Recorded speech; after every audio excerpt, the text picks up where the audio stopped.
Hey everybody, welcome back to Heart for Games. I'm Tony. I'm Brett.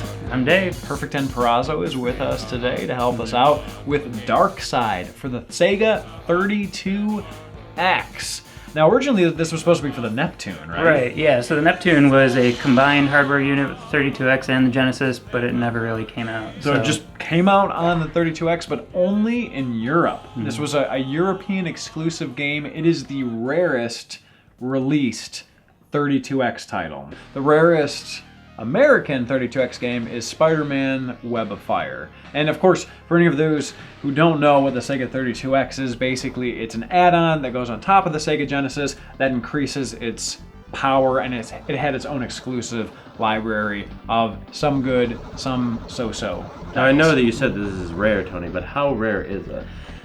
It's rare. I've never seen one in the wild. I don't think I've ever seen one on eBay. They generally go for about $1,000. You spent $1,000 on this? I did not spend $1,000. Are you an idiot? Yes.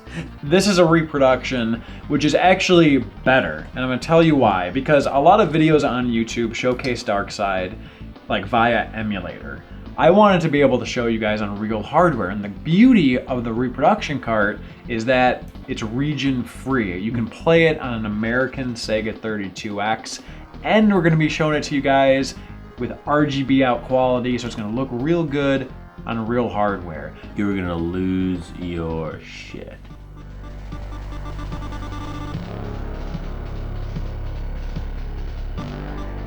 The weird thing is, I mean, this game is so rare that even the reproduction is rare. Like the reproduction normally goes for about $200, and I didn't pay $200 for it. How much did you pay? About $130 for it. Too much, way too much. Oh, I'm a bad it was person. well worth it. My child's not gonna go to college. Don't think about like how many African children you could have saved. No. Never think about that. Just think about our viewers. That's what we should be thinking about. Again, this game is known for its rarity, its amazing graphics for the time, and of course the price tag. So this reproduction here, you can see I got it pretty much mint quality. Minty fresh. It has a sort of a pull-out sleeve thing. Ooh.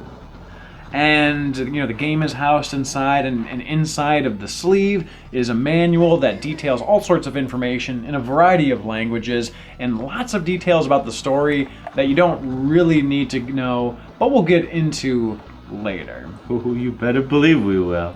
So overall, I was very pleased with this. I mean, even though it is a reproduction, you can tell that a lot of tender love and care went into actually making this thing. And clearly, you know, like a reproduction is never going to be like hanging on the shelf, you know, like at the store, but they really went all out. It looks very much like the original, but you can tell that it's not for a couple of reasons. One, when I first got this, it kind of smelled like electrical tape. Like it smelled like too recently printed.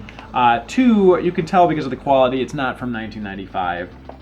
And three, the cartridge sticker isn't quite as good of quality as this. It's a little bit lower in quality. You can tell that it was kind of just pasted on.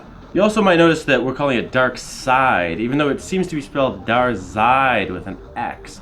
The reason for this is that they originally planned to just write it out Dark Space Side, but they had some trouble trademarking that name. I don't know if they had trouble with Star Wars, trouble with Superman's enemy DarXide, but either way, they wound up respelling it with an X. And everybody knows that X is the coolest letter in the alphabet.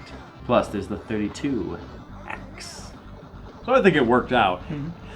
Even though no one bought it because it was released in 1995, right before the system But failed. hypothetically, it worked out great. Hypothetically speaking, it sure did. It sure did, boys. Cheers. Alright, let's start off with the story. Now, there's a more detailed version of the story in the manual, but I'm just gonna read the shortened version from the back of the box. English version.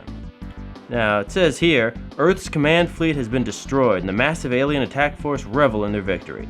Only DarXide, a tiny star system, stands between the invasion fleet and Earth. Then, at the end, they had to choose between this time it's personal or the classic payback time. Their decision? To use both of those, one right after the other. but the one thing that they forgot was to mention that it was a deadly game of cat and mouse.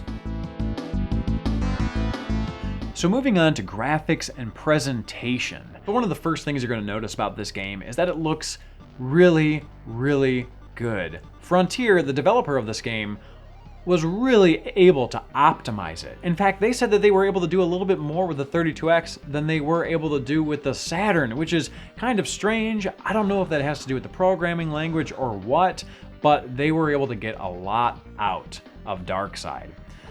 One thing you're going to notice is that this game has texture mapping on the polygons, which is very rare for the SEGA 32X. Now, one of the reasons they were able to do this is because, like any system that comes out, as developers spend time with it, they get a little bit more used to it and they're able to push it a little bit more. Most of the SEGA 32X games that exist, because it failed so quickly, are first generation games. They were very rushed, the developers didn't have much time. This is a good example of a game that is a second generation SEGA 32X title. And it really shows. I know by today's standards it's nothing, but for the time this was gorgeous. I mean, I've seen Panasonic 3DO games that don't look as good. I've seen Saturn games that look just as good as this. I mean, this is the SEGA 32X and it just looks solid. It's very pretty. Now granted, the moon is pixelated, some of the enemies are pixelated, but again, we're rocking the SEGA 32X here. Now, another thing you're going to notice is that the frame rate is pretty damn smooth. I mean, it's not perfect, but I never noticed a significant slowdown that affected gameplay.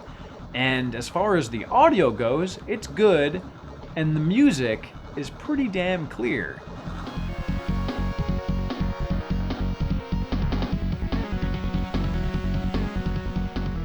Now, another thing with the SEGA 32X is that it had better sound capability when compared to the Sega Genesis, but very few developers were able to take advantage of this because the 32X games were so rushed. But you can really tell, like, the audio sounds very clear here. Now, granted, the music's a little bit repetitive, but so is the game, and Dave's going to get into that in a second.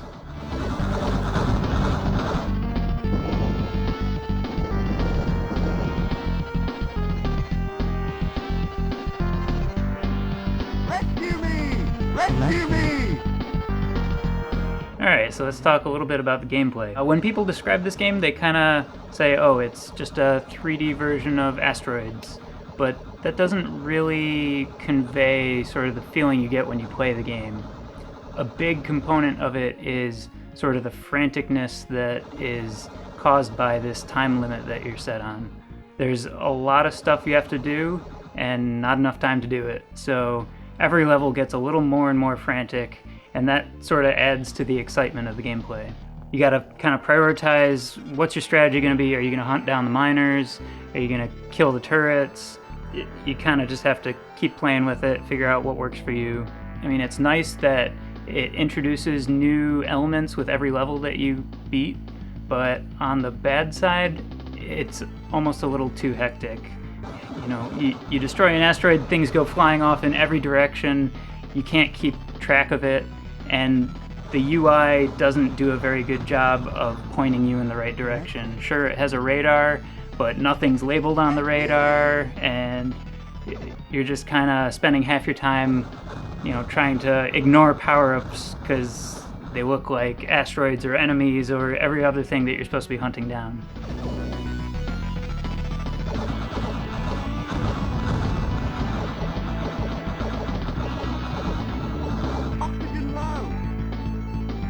All in all, it's a fun game, but there's definitely some things that could be done to sort of help the user to get a better experience out of it.